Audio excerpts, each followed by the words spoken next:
Составьте tекst. Mətnimiz ikinci variantımızla başlayır. Naциональная библиотека была основана в 1987 году. Milli Kitabxanamız 1987-ci ildə yaradılmış və ancaq alimlər üçün nəzərdə tutulmuşdu.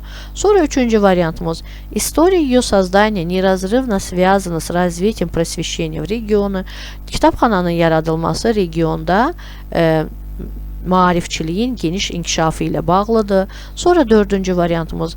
В течение долгого времени библиотека собирала коллекцию старинных рукописей и редких изданий.